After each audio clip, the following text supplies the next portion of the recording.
Good evening dear students. आप सभी का स्वागत है द चैंपियंस एकेडमी के इस ऑनलाइन प्लेटफॉर्म पर। तो मेरा नाम है राकेश प्रजापति और आप मुझसे पढ़ रहे हैं मध्य प्रदेश का सामान्य ज्ञान। ठीक है, क्या पढ़ रहे हैं आप मुझसे? मध्य प्रदेश का सामान्य ज्ञान एमपीजी के। क्लास नंबर कौन सा है? तो क्लास नंबर हमारा 10वां होगा। कौन सा क्लास है? 10वां। आप सभी को पता ही है कि मध्य प्रदेश पुलिस का कांस्टेबल का जो है फिर से वैकेंसी आ गया है 2023 वाला, जो कि फॉर्म भरा रहे हैं, इनके चल रहे हैं। तो आप इस चीज़ के विषय में विशेष ध्यान दें और अपनी तैयारी औरों से और ज़्यादा बेहतर बनाएं ताकि आपका सिलेक्शन पक्का होना चाहिए। ठीक है, तो आप वीडियो में लास्ट तक बने रहें, अच्छे से जानें, समझें, पढ़ें।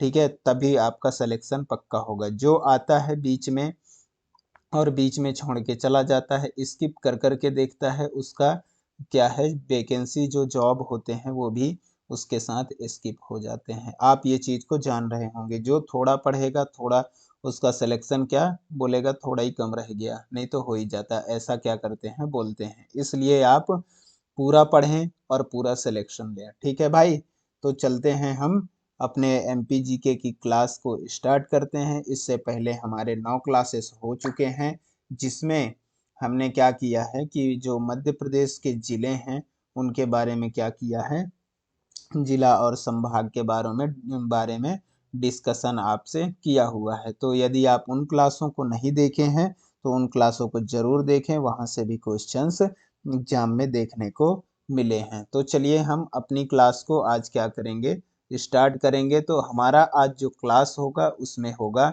क्या, जो हमारे क्लास में आज होगा वो होगा मध्य प्रदेश की भौगोलिक स्थिति एवं विस्तार। हम किसके बारे में आज पढ़ने वाले हैं? तो हम पढ़ने वाले हैं मध्य प्रदेश की भौगोलिक मध्य प्रदेश की भौगोलिक स्थिति मध्य प्रदेश की भौगोलिक स्थिति एवं विस्तार। किसके बारे में देखने वाले हैं? तो मध्य प्रदेश की भौगोलिक स्थिति एवं विस्तार के बारे में क्या करने वाले हैं, तो हम आज देखने वाले हैं। ठीक है भाई। तो चलें हम स्टार्ट करेंगे कि मध्य प्रदेश का जो है, ये हमारा जो आपको दिख रहा होगा, ये हमारा मध्य प्रदेश का प्यारा सा मध्य प्रदेश है।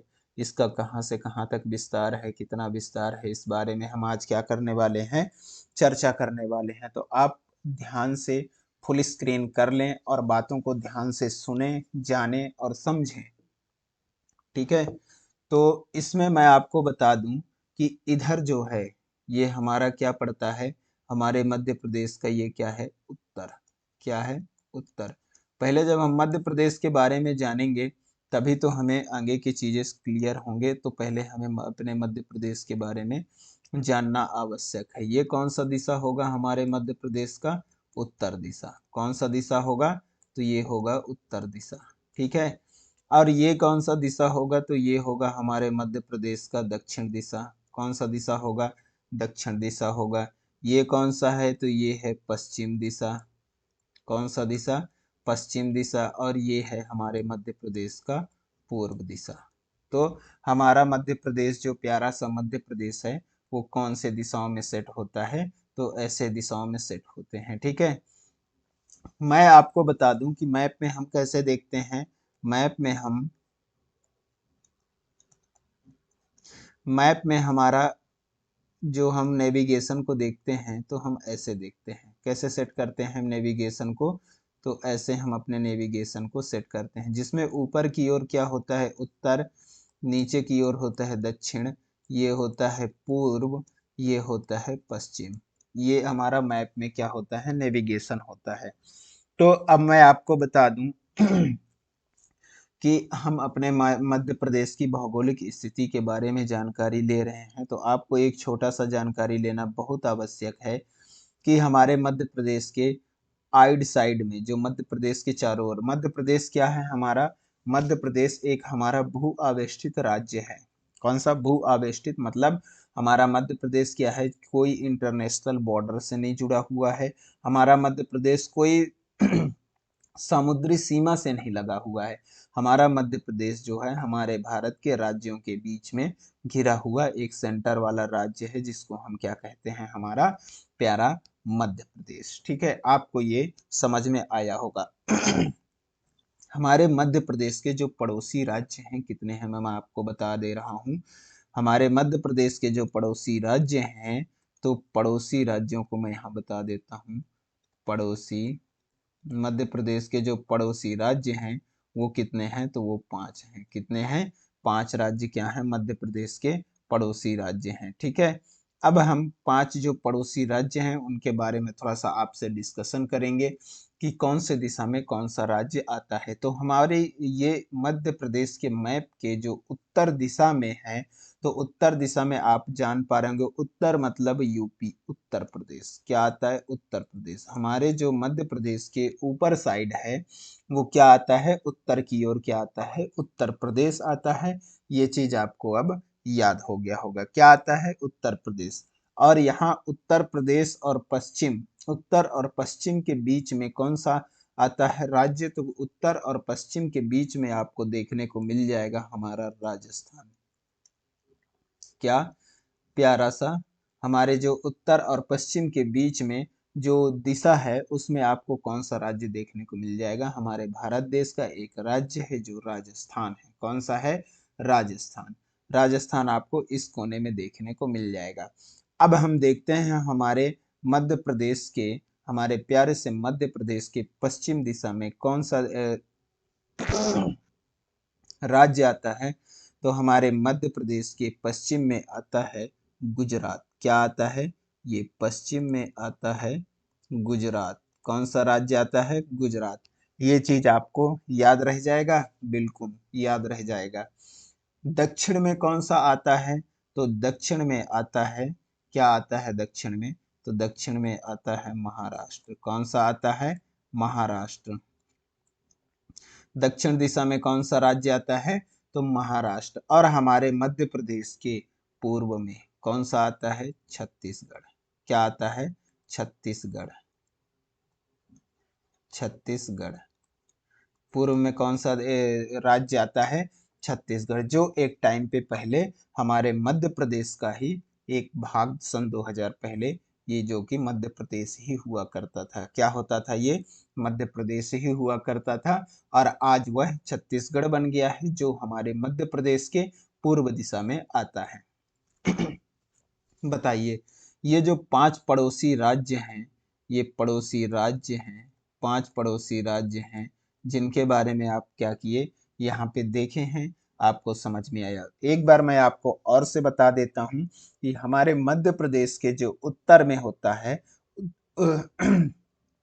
उत्तर मतलब उत्तर, उत्तर मतलब उत्तर, उत्तर प्रदेश, आप ऐसे याद रखेंगे, उत्तर से उत्तर प्रदेश, यूपी, यूपी कहीं आता है, हमारे मध्य प्रदेश के उत्तर साइड में आता है उत्तर प्रदेश। ठीक है, और उत्तर प्रदेश और पश्चिम के बीच में कौन सा आता है, तो हमारा आता है राजस्थान। क्या आता है, उत्तर प्रदेश और पश्चिम के बीच में आता है हमारा राजस्थान। और हमारे जो पश्चिम में आता है कौन सा, गुजरात। और दक्षिण में आता है महाराष्ट्र, और पूर्व में छत्तीसगढ़। इतनी बात आपको ध्यान रखना होगा। कितने पड़ोसी राज्य हैं, तो 5 पड़ोसी राज्य हैं।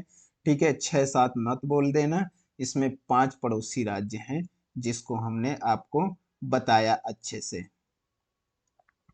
अच्छा, इसको मैं अब थोड़ा सा भौगोलिक स्थिति के बारे में मैं आपसे बात कर रहा हूँ, तो आपको थोड़ा सा बताना चाहूँगा कि भारत के जो मध्य में स्थित होने के कारण, ये जो हमारा प्यारा सा मध्य प्रदेश है, ये भारत के बिल्कुल मध्य में स्थित होने के कारण हमारे पूर्व प्रधानमंत्री श्री पंडित जवाहरलाल नेहरू ने इसका नाम क्या दिया था, मध्य प्रदेश दिया था, या हृदय प्रदेश दिया था। इसको मध्य प्रदेश या हृदय प्रदेश, हृदय मतलब सेंटर में होने के कारण क्या बोल दिए थे इन्होंने, नाम क्या रख दिया था, पंडित जवाहरलाल नेहरू जी ने क्या रख दिए थे इसका नाम हृदय प्रदेश या मध्य प्रदेश इसका नाम रख दिया था। ठीक है, अब हम बता दें आपको, चलो इसको थोड़ा सा क्या कर लेते हैं, हम इसको लिख लेते हैं, लिखना भी जरूरी है, नहीं लिखेंगे तो काम कैसे चलेगा।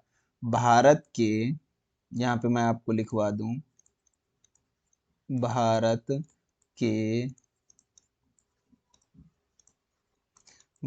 के मध्य में स्थित होने के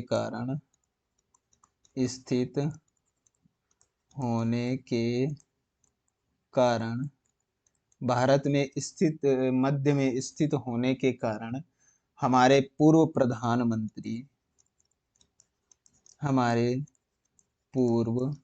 प्रधानमंत्री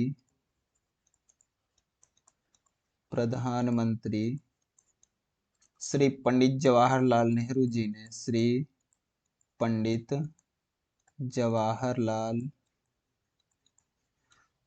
पंडित जवाहरलाल नेहरू जी ने क्या किया था? पंडित जवाहरलाल नेहरू जी ने इसका नाम क्या रख दिया था? तो इसका नाम रख दिया था मध्य प्रदेश या हृदय प्रदेश। क्या रख दिया था? मध्य प्रदेश या हृदय प्रदेश। क्या? हृदय प्रदेश रख दिया था। हमारे प्यारे मध्य प्रदेश का नाम मध्य प्रदेश या हृदय प्रदेश दिया था। क्या दिया था? नाम दिया था। ठीक है, जी ने इसका नाम मध्य प्रदेश या हृदय प्रदेश दिया था। ठीक है, आपको इतना याद रह जाएगा। बिल्कुल, ये तो छोटी सी बात है, किसी को भी याद रहेगा ही। ठीक है, अब हम आगे देखते हैं, आगे देख लेते हैं किसको, कि मध्य प्रदेश क्या है। तो एक इम्पोर्टेंट बात बता देता हूँ यहाँ पे, कि मध्य प्रदेश जो मैं आपको बताया भी हूँ पहले, कि मध्य प्रदेश जो है क्या है? पूर्णतः भू आवेष्टित राज्य है।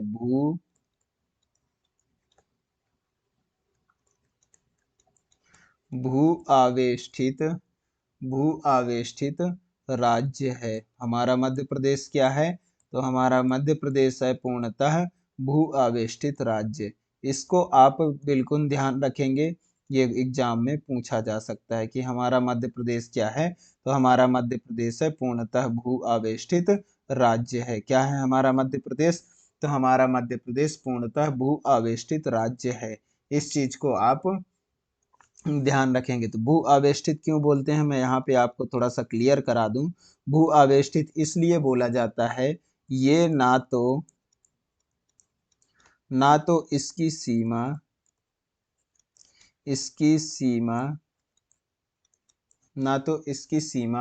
किसी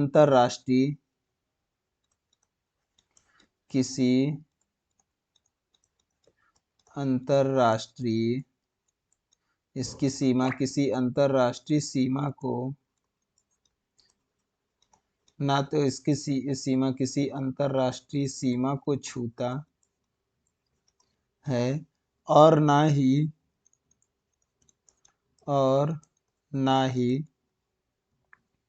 इसकी सीमा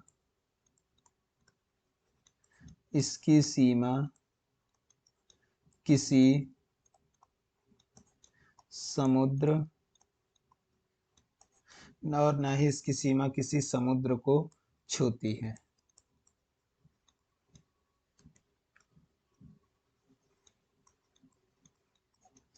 ठीक है, इसलिए हम इसे क्या कहते हैं? इसे भू आवेष्टित राज्य कहते हैं। इतनी बात आपको समझ में आया? बिल्कुल आपको समझ में आया होगा। ना तो इसकी सीमा अंतरराष्ट्रीय सीमा को छूता है, और ना ही इसकी सीमा किसी समुद्र को छूती है, इसलिए इसको क्या कहा जाता है? तो इसको भू आवेष्टित राज्य कहा जाता है। ठीक है ये हमारा जो है मध्य प्रदेश का बेसिक बात था, मध्य प्रदेश की भौगोलिक स्थिति का। अब चलते हैं आगे। आगे हम देखेंगे कि मध्य प्रदेश का जो है, मध्य प्रदेश को वैज्ञानिक दृष्टि से मध्य प्रदेश क्या है? गोंडवाना लैंड का एक भाग है। किसका भाग है? गोंडवाना लैंड का भाग है। ये सबसे प्राचीन लैंड है जिसको क्या कहा जाता है? गोंडवाना लैंड का भाग कहा जाता है। सबसे प्राचीन भाग कौन सा था? हमारा भारत देश ही किस में आता है? गोंडवाना लैंड में। तो हमारे मध्य प्रदेश को भी किस में कहा जाएगा? तो ये भी एक गोंडवाना लैंड का भाग कहा जाएगा। ठीक है, ये चीज आपको याद रह जाएगा। मैं आपको बताता हूँ, हमारा जो भूवैज्ञानिक दृष्टि से यदि देखा जाए कि किससे भूवैज्ञानिक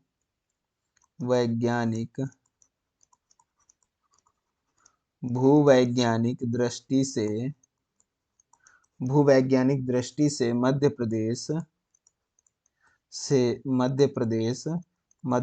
किसका भाग है? तो भूवैज्ञानिक दृष्टि से हमारा मध्य प्रदेश किसका भाग है? तो गोंडवाना लैंड का। किसका? गोंडवाना लैंड का।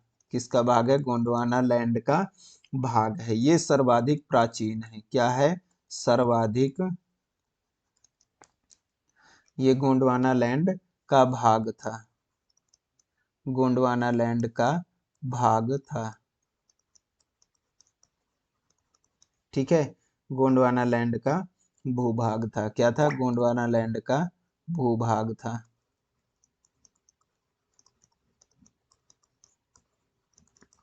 ठीक है, इतनी बातें आपको अच्छे से समझ में आई होगी। ठीक है, तो इसको मैं आपको बता दूं कि हमारा जो मध्य प्रदेश है वो कहाँ पर आता है। मैं एक छोटा सा चित्र बना के आपको समझाने का प्रयास करूंगा। आप थोड़ा सा ध्यान देंगे इस विषय को। तो यहाँ पे मैं एक डायग्राम बना लेता हूँ। जैसे मान लीजिए आपकी यहाँ पे हमारा ये क्या है? पृथ्वी। ये क्या है? हमारा पृथ्वी है। ठीक है, तो इसमें क्या है कि इसमें जो हमारे पृथ्वी है इसमें 3 रेखाएं निकली हुई है। ये हमारा मान लीजिए पहले एक सेंटर में पहले इसको हम 4 भाग में क्या कर देते हैं? बांट देते हैं। ये और ये। ठीक है, ये एक कौन सा है? ये उत्तर हो गया। ये क्या हो गया? उत्तर। ये हो गया दक्षिण। ये हो गया पूर्व। ये हो गया पश्चिम। ठीक है, इतनी बात आपको अच्छे से पता चल गया होगा। ठीक है, अब इसमें क्या होता है? इसमें हमारे जो पृथ्वी है इसमें 2 रेखा। ये तो क्या है? ये मान लीजिए क्या है? ये हमारा भूमध्य रेखा है। ये क्या है? ये हमारा क्या है? भूमध्य रेखा। ये कौन सा रेखा है? भूमध्य रेखा। कौन सा रेखा है ये? तो ये है भूमध्य रेखा। इसको क्या बोलेंगे हम? तो इसको बोलेंगे भूमध्य रेखा। इसको क्या बोलेंगे? तो इसको भूमध्य रेखा बोलेंगे। ठीक है, अब इसको जो है एक ऊपर, इसके ऊपर क्या निकलता है? तो इसके ऊपर जो ऐसे बराबर निकलता है वो कौन सा रेखा होता है? ये जो ऊपर निकलता है ये होता है हमारा क्या? ये होता है हमारा कर्क रेखा। क्या होता है? कर्क रेखा। ये क्या है? कर्क रेखा। ठीक है, अब जो है इसके नीचे 3 रेखाएं निकलती हैं मुख्य। कौन कौन से? 3 रेखाएं। ये जो नीचे आया ये कौन सा रेखा है? तो ये रेखा है मकर रेखा। कौन सा? मकर रेखा। ये कौन सा है? तो ये है मकर रेखा। इतनी बात आपको अच्छे से समझ में आ गया होगा। ठीक है, ये कौन सा है? ऊपर कर्क रेखा है। बीच में क्या है? भूमध्य रेखा है। ये जो बीच में है ये वाला, ये कौन सा है? तो ये भूमध्य रेखा है और ये मकर रेखा है। ठीक है, इतनी बात आपको अच्छे से समझ में आ गया होगा। ठीक है, अब जो है इसमें देखेंगे कि हमारा जो है मध्य प्रदेश कहाँ पर आता है। ये तो हमारा क्या हो गया? पूरा ग्लोब हो गया। ये आपको समझ में आ गया होगा। अब जो है यहाँ से हमारा जो ये कर्क रेखा है, कर्क रेखा हमारे जो ये प्यारे भारत है, ऐसे करके ऐसे ऐसे ऐसे ऐसे ऐसे ऐसे करके जो भारत है, हमारा भारत देश यहाँ पर है। तो जो ये गोंडवाना लैंड का एक भाग है तो इसमें हमारा कौन सा आता है? ये प्यारा सा भारत देश। इसके बीच में क्या आता है? यहाँ पे प्यारा सा मध्य प्रदेश। कहाँ पे? यहाँ पे। यहाँ पे क्या आता है? हमारा प्यारा सा मध्य प्रदेश आता है। तो ये जो कर्क रेखा है हमारे इंडिया और एमपी मध्य प्रदेश के बीचों बीच निकलता है। तो हमारा मध्य प्रदेश कहाँ पर आएगा, यहाँ पर आएगा। कौन से कितने एंगल पे आता है, तो कर्क रेखा हमारे मध्य प्रदेश से, ये सेंटर है, सेंटर से जब इसको हम देखेंगे कर्क रेखा को, तो ये एंगल कौन सा बनाता है, तो ये 23.5 डिग्री पे बनाता है। एंगल कितना बनाता है, 23.5 डिग्री। क्या बनाता है एंगल, 23.5 डिग्री क्या बनाता है, एंगल बनाता है। तो यहाँ पे जो है हमारा क्या आता है, ये हमारे यहाँ पे आता है प्यारा सा भारत, क्या आता है, भारत, और इसी में आता है हमारा मध्य प्रदेश। भारत के अंतर्गत ही क्या आता है, मध्य प्रदेश आता है। और नीचे जो है ये जो सेंटर लाइन से, ये जो सेंटर है भूमध्य रेखा है, इससे जो है ये कितने डिग्री का बनाता है, तो ये भी कितने डिग्री का बनाता है, तो ये भी 23.5 डिग्री का क्या बनाता है, एंगल बनाता है यहाँ पे। ठीक है, तो इतनी बात आपको समझ में आया होगा। तो हमारा जो है मध्य प्रदेश एक कौन सा गोंडवाना लैंड का समूह है, कौन सा गोंडवाना लैंड का भूभाग है, गोंडवाना लैंड समूह का भाग है, जिसमें हमारा भारत आता है, और वही भारत देश में हमारा एक छोटा सा मध्य प्रदेश आता है, जो कि यहाँ पर ट्रॉपिक ऑफ कैंसर जो कर्क रेखा के एकदम बीचों बीच निकला हुआ है। ठीक है, तो ये चीज आपको अच्छे से समझ में आ गया होगा। इसको हम बोलते हैं 0 डिग्री, जो बीच में है भूमध्य रेखा, ये कितने पे आता है, 0 डिग्री पर आता है। और जो हमारा कर्क रेखा है वो 23.5 डिग्री पे आता है। जो मकर रेखा है वो भी 23.5 डिग्री पर आता है। तो बताइए, आपको इतनी चीजें समझ में आई होगी। ये क्या है, ये जो है सर्वाधिक प्राचीन है। जो ये गोंडवाना लैंड है वो क्या है, सर्वाधिक प्राचीन है। क्या है, सर्वाधिक प्राचीन है। जो गोंडवाना लैंड समूह है वो क्या है, सर्वाधिक प्राचीन है। पहले जो है ये किधर हुआ करता था, तो हमारा जो ये भारत देश था, ये भूमध्य रेखा से नीचे मध्य जो मकर रेखा है इधर पे हुआ करता था। फिर क्या है, प्लेट टेक्टोनिक जो एक सिद्धांत होता है, जिसके तहत जो है क्या है, ये धीरे धीरे खिसक खिसक कर कर्क रेखा पर आ गया है। तो ये इसी वजह से तो जो वलित पर्वत है ऊपर, हम पर्वतों के बारे में जब डिस्कशन करेंगे तब फिर आपको इंडिया जीके में उसको बताया जाएगा। बाकी हम इसके अभी तो मध्य प्रदेश के बारे में बात करें, तो मैं थोड़ा सा बता दे रहा हूँ कि ये खिसक खिसक के कहाँ पे आ गया है, ऊपर मकर रेखा कर्क रेखा के पास क्या है, हमारा मध्य प्रदेश आ गया। जो कर्क रेखा हमारे मध्य प्रदेश या फिर भारत देश के बीचों बीच जो है निकलती है। ठीक है, इसके बारे में हम आगे और डिस्कशन करेंगे। तो इतनी बात आपको समझ में आया होगा। आगे देखते हैं हम कि जो मध्य प्रदेश के पश्चिमी भाग में, मैं आपको बता दूं, जो ये मध्य प्रदेश है, मध्य प्रदेश के पश्चिमी भाग में कहा जाए तो ऐसे,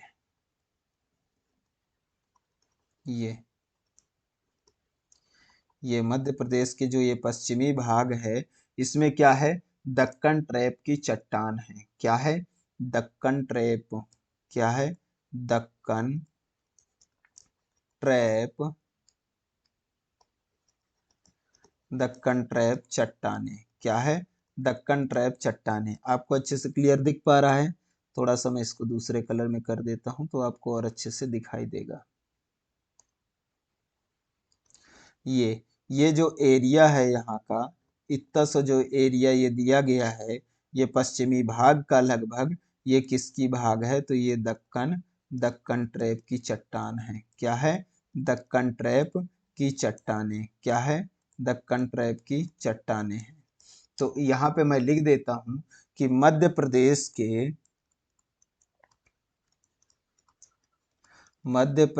के पश्चिमी भाग, पश्चिमी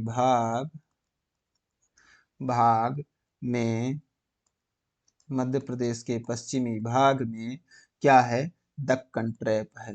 क्या है, दक्कन दक्कन ट्रैप की क्या है, चट्टाने हैं। दक्कन ट्रैप की क्या है, चट्टाने हैं। ये क्या है, पश्चिमी भाग है। क्या है, पश्चिमी पश्चिमी भाग है। यहाँ पे क्या है, दक्कन ट्रैप की क्या है, चट्टाने हैं। ठीक है, आपको इतना याद रह जाएगा। नीचे क्या है हमारा, तो नीचे महाराष्ट्र है, यहाँ पे गुजरात है, ऊपर क्या है, राजस्थान है, यूपी है, यहाँ छत्तीसगढ़ है। ये चीज आपको याद रह जाएगा। इसके मैं बता दूं कि जो हमारा ये मध्य प्रदेश है, प्यारा सा मध्य प्रदेश, इसके पूर्वी भाग में, इसके लगभग पूर्वी भाग में ये पूर्वी भाग में, पूरा इधर छत्तीसगढ़ तो अपन नहीं लेंगे, अपन पूर्वी भाग की बात करेंगे तो इतना अपन मान लेते हैं। ये जो पूर्वी भाग है, कुछ छत्तीसगढ़ भी आएंगे, ऐसा नहीं है कि पूरा मध्य प्रदेश आएगा। ये काहे में आता है, तो ये आता है, ये ऐसे एरिया, ये ये तो ये एरिया किस में आता है, तो ये एरिया आता है विंध्य शैल समूह। किसमें, विंध्य शैल, विंध्य शैल समूह। कौन सी चट्टाने आते हैं इधर, तो विंध्य शैल समूह की चट्टाने किधर आता है, तो ये पूर्व की ओर आता है। काहे की ओर आता है, तो ये पूर्व की ओर आता है। कौन सा, विंध्य शैल समूह की चट्टाने जो है किधर आता है, पूर्व की ओर आता है। तो चलिए इसको थोड़ा सा लिख लेते हैं कि मध्य प्रदेश के पूर्वी भाग में, क्या, मध्य प्रदेश के, मध्य प्रदेश के पूर्वी भाग में, पूर्वी भाग में, मध्य प्रदेश के पूर्वी भाग में विंध्य शैल समूह आता है। क्या आता है, विंध्य, विंध्य शैल, विंध्य शैल समूह कहाँ आता है, तो विंध्य शैल समूह आता है मध्य प्रदेश के पूर्वी भाग में। बताइए इतनी बात आपको समझ में आया कि नहीं आया। बिल्कुल मुझे उम्मीद है आपको समझ में आ रहा होगा, आपको क्लास में मजे आ रहे होंगे, बहुत इंटरेस्ट आ रहा होगा अब की क्लासों में आपको पढ़ने में। ठीक है, तो यदि आपको बहुत अच्छे से मजे आ रहे हैं तो अपने दोस्तों के साथ थोड़ा क्लास को शेयर कर लिया करें, ताकि ज़्यादा से ज़्यादा लोग देखेंगे तो हमें भी पढ़ाने में ज़्यादा उत्सुकता होगा। ठीक है, तो अपने दोस्तों के साथ शेयर करें, और यदि आप चैनल पे नए हैं तो चैनल को ज़रूर सब्सक्राइब करें और बेल आइकन को प्रेस करें, ताकि आपको आगे की नोटिफिकेशन आपके मोबाइल पर मिल जाया करेगा। ठीक है भाई, तो अब हम क्या करते हैं कि जो मैं आपको एक चीज़ और क्लियर कर दूं, अभी थोड़ा सा मेरी बात को ध्यान दे लेंगे तो आपको ज़्यादा अच्छा रहेगा कि हमारे इससे पहले 9 क्लासेस हो गए हैं, जिनको आपको पढ़ना आवश्यक है, आवश्यक ही है। यदि आप उनको नहीं पढ़ते हैं तो आपके कुछ चीज़ें छूट जाएंगे, जिसको आप समझ नहीं पाएंगे, और आपके एग्जाम में क्वेश्चंस छूटने की संभावना बन जाते हैं। अभी के डेट में आप यदि एमपी के एग्जाम दिए होंगे तो आपको पता ही होगा कि किस हिसाब से क्वेश्चंस आ रहे हैं। एमपी के मुश्किल से आपको 3-4 क्वेश्चंस देखने को मिलेंगे, ज़्यादा आपको देखने को नहीं मिलता है। ठीक है, बाकी इंडिया जीके ही या फिर कुछ भी करंट अफेयर वगैरह कुछ पूछ लेते हैं, तो आप इस चीज़ को विशेष ध्यान रखें कि यदि वो 3-4 क्वेश्चंस एमपी के पूछते हैं, ठीक है, तो किसी किसी शिफ्ट में तो देखने को भी नहीं मिलते, लेकिन जब यदि मिलते हैं 3-4 क्वेश्चंस तो आपको ये चीज़ ध्यान रखना है कि हमें पूरा ही पढ़ना है। क्या पता कहाँ से पूछ ले, कितना इजी क्वेश्चन पूछ ले। टफ क्वेश्चन तो वैसे अभी तो तक तो देखने को एमपी से नहीं मिले हैं, इजी क्वेश्चन से देखने को मिले हैं। ठीक है, और इससे आप यदि पूरा पढ़ते हैं तो आपका एमपीपीएससी भी क्लियर हो जाएंगे। एमपीपीएससी में भी कोई डाउट नहीं आने हैं, यहीं से क्वेश्चन आपके पूरे रखे के रखाए देखने को मिल जाएंगे। तो आप इस चीज़ से बिल्कुल भी निष्फिक्र रहें और आप अपनी तैयारी बेहतर करें। ठीक है, और मेहनत अच्छा करें। तो चलिए आगे हम पढ़ते हैं कि भारत के मध्य में स्थित इस राज्य का आकार आयताकार और इसकी आकृति बैठे हुए ऊंट की तरह दिखती है। ठीक है, मैं आपको बता दूं यहाँ पे क्या है, हम एमपी जीके पढ़ रहे हैं ना, तो हम एमपी के बारे में पूरे डिटेल में पढ़ेंगे। क्या हमारा ये डिटेल क्लास है, तो इसको हम थोड़ा डिटेल में ही जानेंगे तो ज़्यादा बेहतर होगा। ठीक है, हम ऐसे शॉर्ट में आपको यूट्यूब में पढ़ाने नहीं आए हैं कि हम एक चैप्टर पढ़ाएं, थोड़ा सा जानकारी दें, पीवाईक्यू करवाएं या फिर ऑब्जेक्टिव टाइप्स करवाएं, निकल ले। ऐसा करने हम यूट्यूब पर आपके साथ नहीं आए हैं, हम आपको पूरे डिटेल में पढ़ाएंगे। ठीक है, तो एक एक चीज आपको कवर कराया जाएगा, आप बस ध्यान देके इसको पढ़ने का प्रयास करें। बस वीडियो में अंत तक बने रहें, आपको समझ में ऑटोमेटिक आने लग जाएगा कि क्लास किस टाइप का चल रहा है। तो चलिए हम अपनी क्लास को आगे बढ़ाते हैं। तो यहाँ पे हम बता दें मध्य प्रदेश का भारत के मध्य में, भारत के मध्य में स्थित इस राज्य का आकार इस राज्य का आकार इस राज्य का आकार आयताकार, ये आपको देख पा रहे होंगे, यहाँ से ऐसे ऐसे ऐसे, ये लगभग आयताकार दिख रहा है आपको। ये आयताकार कैसा दिख रहा है? आकार आयताकार तथा इसकी आकृति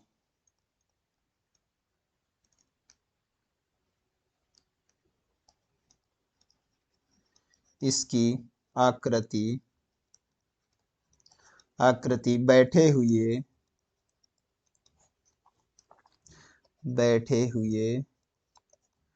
ऊंट की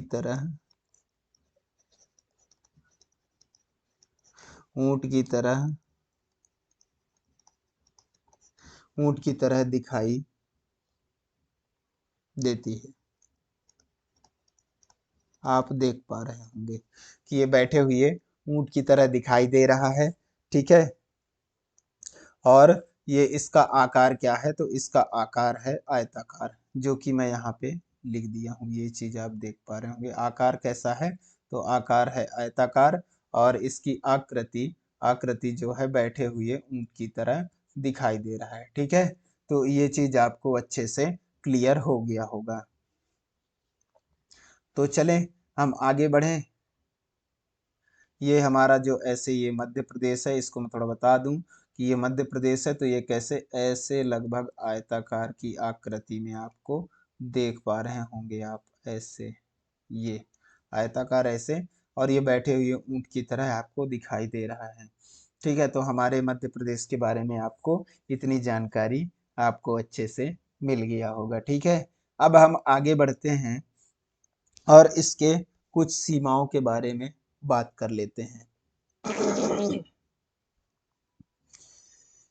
जो हमारे पहले देखेंगे यहाँ पर कि हमारे जो मध्य प्रदेश की हमारे जो मध्य प्रदेश है, मध्य प्रदेश के कहाँ से? महू जिले से क्या निकलता है? तो महू जिले से एक नदी निकलता है, वो होता है चंबल, जो कि इधर से ऐसे ऐसे ऐसे ऐसे ऐसे बहते हुए ऐसे ये किधर उत्तर की ओर कहाँ? यमुना में जाकर के मिल जाता है। कहाँ? यमुना में। कहाँ? यमुना में। इटावा यमुना में कहाँ पास? इटावा के पास। कहाँ पे? इटावा के पास। तो मैं अभी इसका ज़्यादा डिस्कशन नहीं करूँगा नदियों के बारे में, क्योंकि अभी हम क्या कर रहे हैं, अभी तो हम मध्य प्रदेश के भौगोलिक विस्तार के बारे में बात कर रहे हैं कि कौन सा सीमा का निर्धारण क्या करता है, ठीक है। बाकी क्या है, थोड़ा थोड़ा चीजें मैं आपको डिस्कशन कराते जाऊंगा, ताकि आपको आगे क्या है, जो आगे क्लास आपके होंगे ये सब नदियों के बारे में, तो आपको क्या होगा कि दोबारा से रिकॉल हो जाएगा, तो अच्छे से याद रह जाएगा, ठीक है। तो हमारे जो है ये चंबल नदी कहाँ से निकलते हैं? तो महू से निकलते हैं, और इधर जाके कहाँ पे मिलते हैं? तो ये आपको जाके यमुना नदी पे इटावा के पास क्या करते हैं? मिल जाते हैं, ठीक है। तो इसको बताने का मतलब क्या है सर? तो इसको बताने का मतलब ये है कि हमारे जो पश्चिम और उत्तर सीमा का निर्धारण, हमारे जो पश्चिम और उत्तर सीमा का निर्धारण क्या करता है? तो हमारा चंबल नदी करता है। कौन सा? चंबल नदी क्या करता है? हमारे उत्तर और पश्चिम का सीमा का निर्धारण करता है। क्या आपको इतनी बात समझ में आई? बिल्कुल सर, समझ में आया, ठीक है। अब यहाँ पे आपको इतनी बात क्लियर हो गया, तो चलो इसको हम क्या कर लेते हैं, लिख लेते हैं। तो मध्य प्रदेश के उत्तर और पश्चिम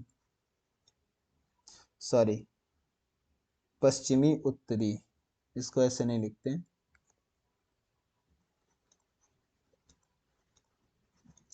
पश्चिमी उत्तरी सीमा का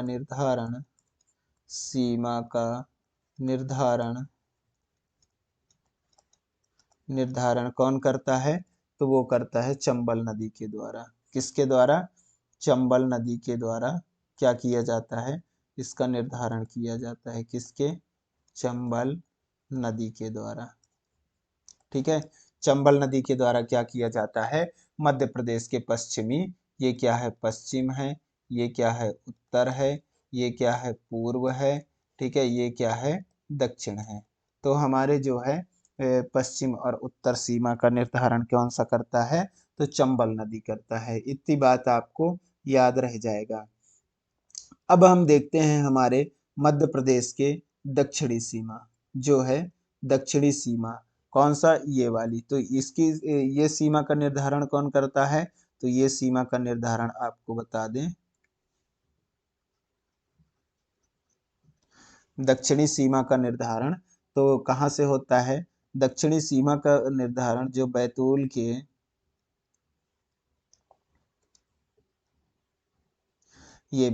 के मुल्ताई से, क्या? बैतूल के कहाँ से? मुल्ताई। कहाँ से? बैतूल के मुल्ताई से ऐसे करके एक ताप्ती नदी निकलती है, इधर बहती है, जो कि, ठीक है, तो ये जो ताप्ती नदी है, ये ताप्ती कौन सी नदी है? ताप्ती नदी। ताप्ती नदी जो है इधर को बहती है, किधर? बैतूल के मुल्ताई से निकल के हमारे पश्चिम दिशा की ओर बहती है। तो ये क्या करता है? हमारे दक्षिणी सीमा का, नीचे क्या है? हमारा महाराष्ट्र है। क्या है? महाराष्ट्र है। तो महाराष्ट्र और मध्य प्रदेश का सीमा का जो डिसाइड करता है, तो ये ताप्ती नदी करता है। कौन सा? ताप्ती नदी करता है। ठीक है, तो इतनी बात आपको समझ में आया होगा। तो मध्य प्रदेश की यहाँ पे लिख लेते हैं, मध्य प्रदेश की कौन सी? दक्षिणी सीमा।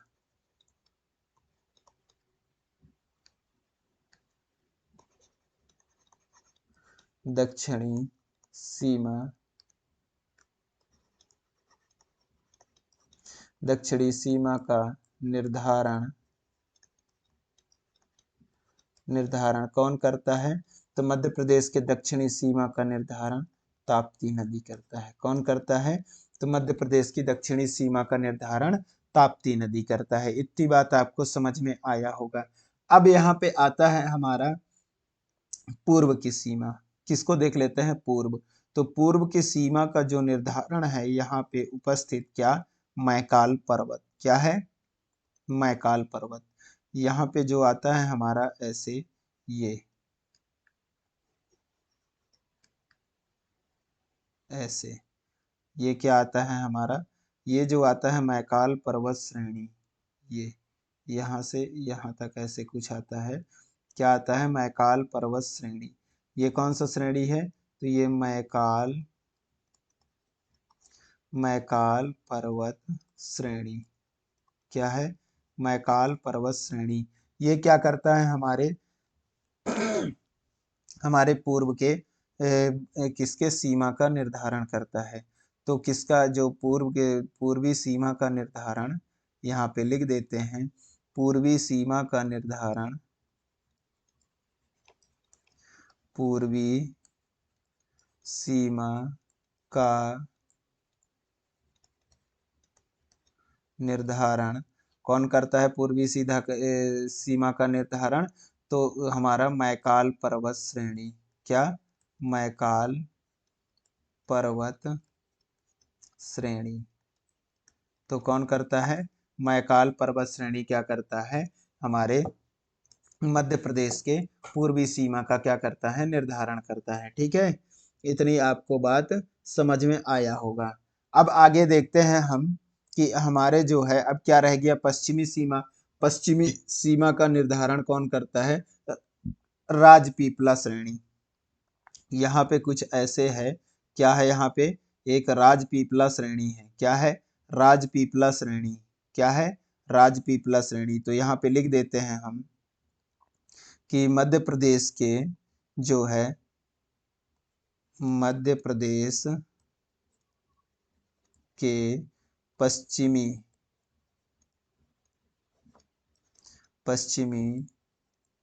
सीमा का निर्धारण कौन करता है? तो राजपीपला श्रेणी, राजपीपला श्रेणी।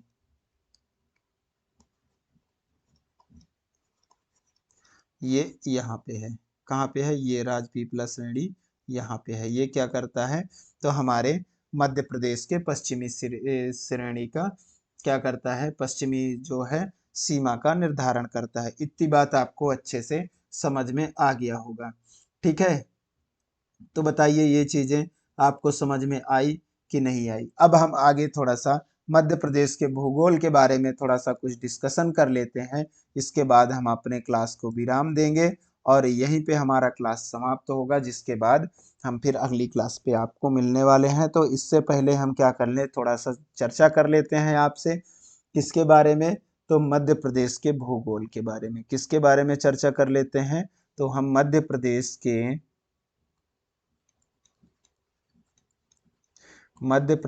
के भूगोल। किसके?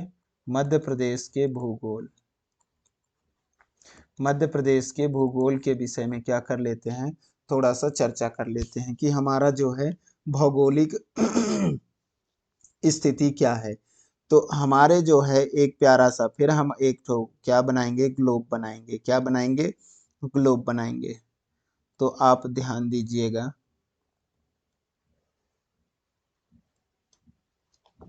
ये हमारा कुछ आड़ा टेढ़ा अब तो ज्यादा अच्छे से नहीं बना है। बाकी ये क्या है, हमारा प्यारा सा एक ग्लोब है। क्या है? ग्लोब, जिसमें जो एक सेंटर पे लाइन निकलती है जिसको हम बोलते हैं, ये इसको क्या बोलते हैं? तो इसको हम भूमध्य रेखा। क्या बोलते हैं इसको? इसको हम बोलते हैं भूमध्य रेखा। क्या बोलते हैं इसको? तो इसको हम बोलते हैं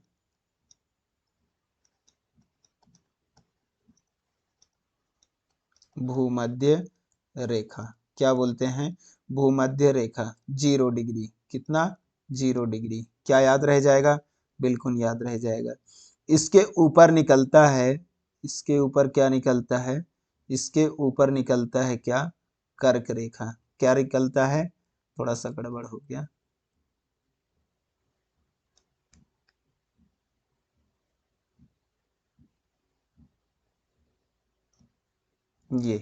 ये कौन सा रेखा है? तो ये है हमारा कर्क रेखा।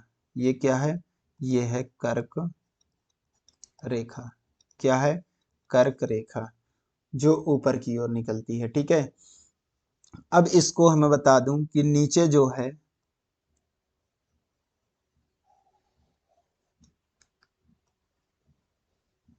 ये ये नीचे कौन सा है? तो ये है हमारा कौन सा? मकर रेखा। मकर रेखा। क्या बताइए, आपको इतनी बात समझ में आई? बिल्कुल आपको अच्छे से समझ में आया होगा। ये क्या है? तो ये है हमारा मकर रेखा। ठीक है, अब जो है एक हमारा उत्तरी ध्रुव और एक दक्षिणी ध्रुव है। क्या है? एक उत्तरी ध्रुव और एक दक्षिणी ध्रुव, जिसको हम ऐसे बना लेते हैं। ये हमारा क्या है? ये थोड़ा यहाँ, ये थोड़ा गड़बड़ हो जा रहा है। ये क्या है? उत्तरी ध्रुव है। क्या है? उत्तरी ध्रुव है। और ये क्या है? दक्षिणी ध्रुव है। क्या है? दक्षिणी ध्रुव है। आप इसको थोड़ा ध्यान से समझेंगे तो आपको बहुत अच्छे से समझ में आएगा। हम आपको ग्लोब में बता रहे हैं। ठीक है, अब हम आपको बता दें एक चीज कि जो हमारा सूर्य है, सूर्य कहाँ पे घूमता है? मान लीजिए ये सूर्य है यहाँ पे। मैं आपको थोड़ा सा इंडिया मैप के बारे में या फिर पूरे वर्ल्ड मैप के बारे में बता रहा हूँ। ये जो हमारा सूर्य है यहाँ पे, वो कहाँ पे घूमता है? तो ये जो हमारा सूर्य है, ये सूर्य घूमता है इन दोनों के बीच। कहाँ पे? इन दोनों के बीच। कहाँ पे? इनके बीच में। ये यहाँ से यहाँ तक हमारा जो सूर्य का स्थिति बनता है वो कहाँ तक बनता है? यहाँ से यहाँ तक। पहले यहाँ आएगा, फिर यहाँ जाएगा, फिर यहाँ आएगा, फिर यहाँ जाएगा, ऐसा इसका क्या बनता है? इसका स्थिति बनता है। तो ये चीज आपको ध्यान रहेगा, ठीक है। तो इसका जो है घुमाव कहाँ से कहाँ तक बनता है? तो हमारे सूर्य का घुमाव कहाँ से कहाँ तक बनता है? भूमध्य रेखा, भूमध्य रेखा से कहाँ? कर्क रेखा, कर्क रेखा से फिर भूमध्य रेखा, भूमध्य रेखा से फिर मकर रेखा। जब हमारा सूर्य कर्क रेखा की ओर जाता है तो हमारे मध्य प्रदेश में क्या होगा? गर्मी बढ़ जाएगा। क्या बढ़ जाएगा? गर्मी। भारत में मध्य प्रदेश में क्या हो जाएगा? गर्मी बढ़ जाएगा, ठीक है। फिर आता है भूमध्य रेखा। वो जब भूमध्य रेखा की ओर आएगा तो हमारे कर्क रेखा में मतलब मध्य प्रदेश में हमारा क्या होगा? क्या हो जाएगा? ठंडी पड़ने लग जाएगा, ठीक है। तो ये बात आपको ध्यान रखनी है। तो इसको हम पहले डिनोट कर लेते हैं कि हमारा जो है मध्य प्रदेश कुछ यहाँ पे आता है। कहाँ पे आता है हमारा मध्य प्रदेश? हमारा मध्य प्रदेश यहाँ पर आता है। आपको याद रह जाएगा हमारा मध्य प्रदेश कहाँ पे आता है? तो हमारा मध्य प्रदेश यहाँ पे आता है। यहीं पे हमारा एक प्यारा सा क्या है? भारत देश है, जो कि ऐसे ऐसे ऐसे ऐसे ऐसे करके ये हमारा प्यारा सा मध्य भारत है, जो कि अच्छे से नहीं बना है। बिल्कुल हंसना नहीं है आपको। ये हमारे पे यहाँ पे क्या है? भारत देश है। और यहीं पे हमारा आता है सेंटर में क्या? मध्य प्रदेश, ठीक है। तो जो हमारा मध्य प्रदेश है वो ये क्या है? ये हमारा किसका है? भूमध्य रेखा और उत्तरी और दक्षिणी ध्रुव का क्या है? ये सेंटर है, ठीक है। तो यहाँ पे यहाँ से जो है हमारा एंगल, ये हमारा मध्य प्रदेश दर्शाता है, ठीक है। तो ये हमारा जो कर्क रेखा है, कर्क रेखा का एंगल ऐसे देखते हैं हम। उफ, फिर से बनाना पड़ गया, कोई नहीं, फिर बना लेंगे।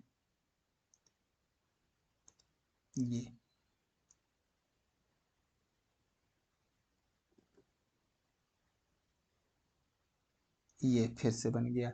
तो हमारा मध्य प्रदेश थोड़ा सा गड़बड़ हो गया यार।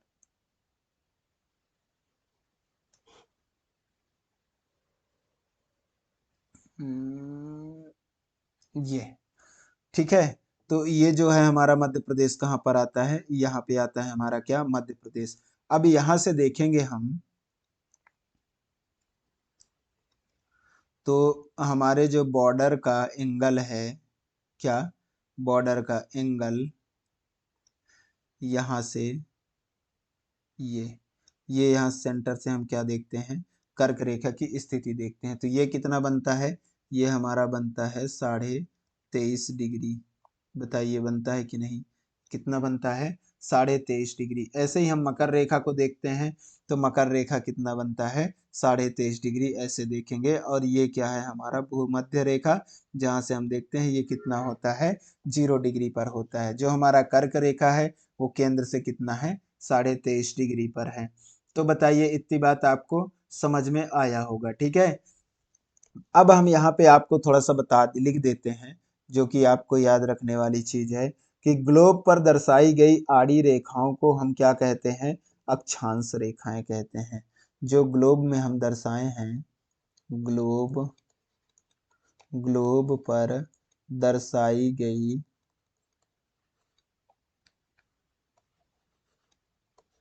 ग्लोब पर दर्शाई गई आड़ी रेखाओं, जो ये आड़ी रेखाएं हैं, ये आड़ी रेखाएं, ये क्या है? आड़ी रेखाएं हैं, ठीक है। आड़ी रेखाओं को क्या कहते हैं? जो ग्लोब पर दर्शाई गई आड़ी रेखाओं को आड़ी रेखाओं को आड़ी रेखाओं को क्या कहते हैं? इसको अक्षांश कहते हैं। क्या कहते हैं? अक्षांश कहते हैं। क्या आपको याद रह जाएगा? बिल्कुल याद रह जाएगा। अब इसको तथा जो खड़ी रेखाएं हैं, तथा जो खड़ी रेखाएं हैं, क्या?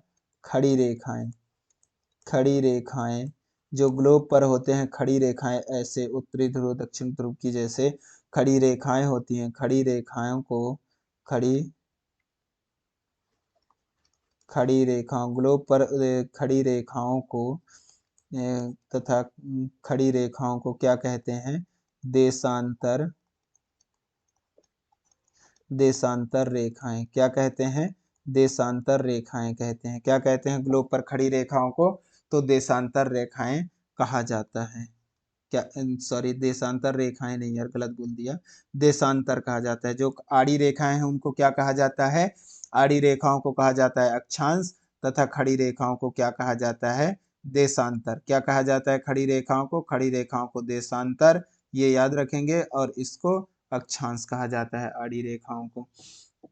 तो इतनी बातें आपको अच्छे से याद होगा, याद हो गया होगा, ठीक है। तो आज के लिए हमारा क्लास इतना ही। बताइए आपको क्लास कैसा लगा? क्लास आपको अच्छा लगा तो लाइक करें और कमेंट जरूर करना है, ठीक है। और यदि आपको कोई डाउट है तो उसको भी आप कमेंट कर दें, जिससे आपको हम अगली क्लास में आपकी डाउट क्लियर करा देंगे, ठीक है। और यदि आप चैनल पे नए हैं तो आप विशेषकर चैनल को क्या कर लें? सब्सक्राइब कर लें, जिससे आपको आगे की तैयारी में कोई दुविधा ना हो, ठीक है। इस वजह से हम बोलते हैं आपको सब्सक्राइब करने के लिए। और ज़्यादा से ज़्यादा आप अपने दोस्तों के साथ, मित्रों के साथ क्या करें? क्लास को शेयर करें, ताकि जितने ज़्यादा से ज़्यादा लोग पढ़ेंगे तो हमें उतना ही ज़्यादा पढ़ाने में क्या होगा? मज़ा आएगा, अच्छा लगेगा, ठीक है। तो चलिए आज के लिए इतना ही। बाकी हम मिलेंगे आपको अगली क्लास के साथ। तो बाय बाय, टेक केयर, धन्यवाद।